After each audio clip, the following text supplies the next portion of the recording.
Alors cet œuf en béton, qui d'ailleurs est fabriqué en Bourgogne, pas très loin d'ici, l'idée c'était un peu de recréer une cuve avec une forme particulière, un petit peu comme les amphores de l'époque. Ça va peut-être un petit peu plus loin dans le côté biodynamie, on y croit ou on n'y croit pas, mais voilà. Mais en tout cas, le vin se goûte bien, donc c'est l'essentiel.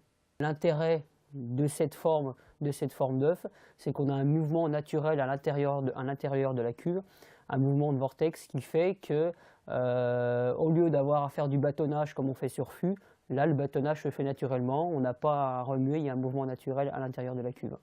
Alors j'ai une cuvée, premier cru les vignes derrière, donc c'est la première parcelle aussi que j'ai passée en bio, donc une partie de la cuvée les vignes derrière qui passe dans l'œuf. Sur le domaine, j'ai une partie, pratiquement la moitié maintenant, qui est en culture bio et le reste en lutte raisonnée. Donc la parcelle dans laquelle on est, la premier cru les vignes derrière, est en bio depuis 2004.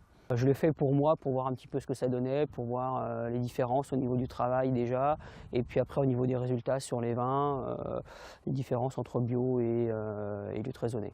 Pour l'instant, j'y vais petit à petit par étapes, et peut-être que dans quelques années tout le domaine sera en bio, mais c'est pas, je pense que ce n'est pas encore envisageable cette année.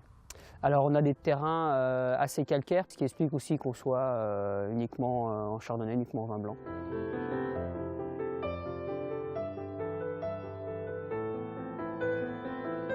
C'est le plus beau vignoble du monde. Alors Montagny, donc vignoble sur 4 communes, Buxy, Montagny-les-Buxy, Juilly-les-Buxy, Saint-Valrin, environ un petit peu plus de 300 hectares, environ 320 hectares. Mes parents n'étaient pas vignerons, mais moi j'ai eu l'opportunité de reprendre des vignes en location et je me suis installé il y a 20 ans. Donc j'ai fait ma 20e récolte cette année. J'ai commencé avec un tout petit domaine de 2,5 hectares et puis petit à petit agrandi, aujourd'hui presque 8 hectares. Ce que je recherche moi, dans mes vins, ce n'est pas forcément des vins hyper riches, hyper boisés. Je ne cherche pas à faire des bêtes de concours. Je cherche plus à faire des vins sur la finesse, sur le fruit, sur la fraîcheur, avec beaucoup de pureté. Donc assez peu d'élevage en fût, assez peu de fût neuf. J'essaie de travailler le plus naturellement possible et d'intervenir entre guillemets le moins possible sur les vins. Le passage en fût apporte quand même un petit peu de matière, c'est bien de passer un petit peu en fût, mais pas trop de fût neuf pour pas boiser les vins, pas les assécher. Montagny premier cru. Donc ce fût va rentrer dans la cuvée sélection vieille vigne. Donc fût de 400 litres. Ce n'est pas une pièce traditionnelle de 228, mais sur un fût de 400 litres. Donc, ce qui permet d'avoir un petit peu moins de bois par rapport au volume de vin.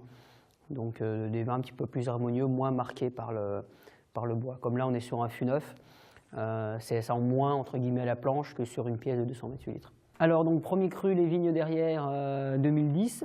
Donc on a un nez assez classique des Montagny, sur le côté un petit peu fleur blanche, avec une bouche assez riche en attaque et une belle longueur, une belle finesse, une belle minéralité due au millésime 2010 on a des très beaux équilibres, donc c'est un très beau millésime pour les blancs. J'ai différentes cuvées, j'ai une cuvée de jeunes vignes vinifiées tout en cuve, une cuvée avec les vignes plus âgées, des vignes qui ont entre 40 et 80 ans, une cuvée qui s'appelle Sélection Vieille Vigne, où là il y a un petit peu plus d'élevage en fût, avec un petit peu de fût neuf. Et puis après, différentes cuvées parcellaires, donc premier cru les Maroc, premier cru les vignes derrière, premier cru les Couers et premier cru les Burnins. Donc je pense que sur cette cuvée les vignes derrière, c'est un petit peu l'image d'un Montagny, c'est assez caractéristique d'un Montagny. C'est pas trop boisé, c'est pas marqué par le bois, donc on peut le boire assez jeune. Et puis après, l'idéal c'est 3, 4, 5 ans, et après on peut le garder jusqu'à une dizaine d'années, bon après suivant les conditions de stockage, mais il y a un beau potentiel de garde sur un millésime comme 2010. Les Montagny ont des beaux équilibres entre la matière, la minéralité et, comme on dit, des vins qui laissent la bouche fraîche et les idées claires.